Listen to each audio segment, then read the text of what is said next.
আজ বৃহস্পতিবার আবার একটা নতুন দিনে পথ চলা শুরু। তাই ভাবলাম আজকে বৃহস্পতিবারে আমি আমার ঠাকুরঘরে কিভাবে সময় কাটাই আর আমার ভগবানকে কিভাবে সেবা করি সেটাই তোমাদের সাথে আমি আজকে শেয়ার করব এই বড় ভিডিওর মাধ্যমে। তার জন্য আমার সাথে থাকতে হবে আর এই ভিডিওটা পুরো দেখার অনুরোধ রইল।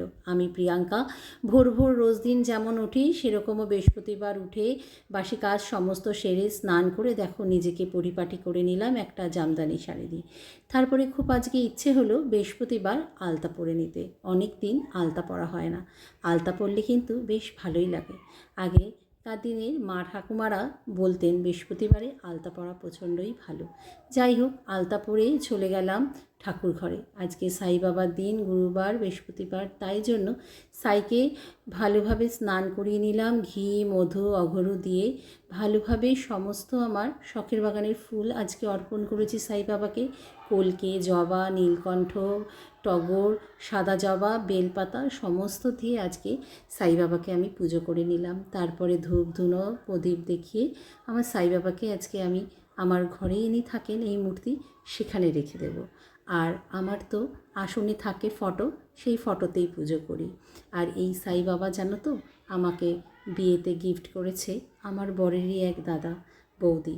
যাই হোক, তারপরে লক্ষ্মীনারায়ণকে ভালোভাবে চন্দন ঘি দিয়ে মধু দিয়ে স্নান করিয়ে ফুলের পাপড়ি দিয়ে আজকে আমি লক্ষ্মীনারায়ণকে স্নান করিয়ে নিয়েছি। তারপরে ওদিকে একটা গামলার মধ্যে শিব, গণেশ, গোপাল সবাইকে একসাথে আজকে আমি স্নান করিয়ে নেব। ওই যে আমি আমার পুজোটা আমার মতন করে করি, আমার ইচ্ছে হলো আজকে সবাইকে তাই একসাথে স্নান করিয়ে নিলাম।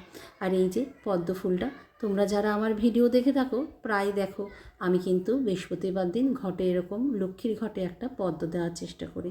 আর যে কাকিমা আমাকে ফুল দিয়ে যায় সেই কাকিমা আমাকে সুন্দর একটা পদ্ম দিয়ে যায় প্রত্যেক বৃহস্পতিবার। আর তোমরা কে কীভাবে ঘট পাতো সেটাও জানিও। আমি এইভাবে স্বস্তিক চিহ্ন এঁকে তাতে আমের পল্লব দিয়ে 7টা বা 5টা বীজের সংখ্যা আমের পাতা থাকবে, তাতে সিঁদুরের ফোঁটা দিয়ে, কলায় সিঁদুরের ফোঁটা দিয়ে, দুব্বো বেলপাতা দিয়ে আর পদ্ম ফুল দিয়ে আজকে কিন্তু আমি আমার ঘট স্থাপন করে দেব লক্ষ্মী ঠাকুরের সামনে। আর লক্ষ্মী ঠাকুরের সামনে একটা থালার মধ্যে ধান দুব্বো দিয়ে তার উপরেই কিন্তু ঘট আজকে আমি বসিয়ে নেব। আমার বৃহস্পতিবারের পুজো আজকে সম্পন্ন হবে।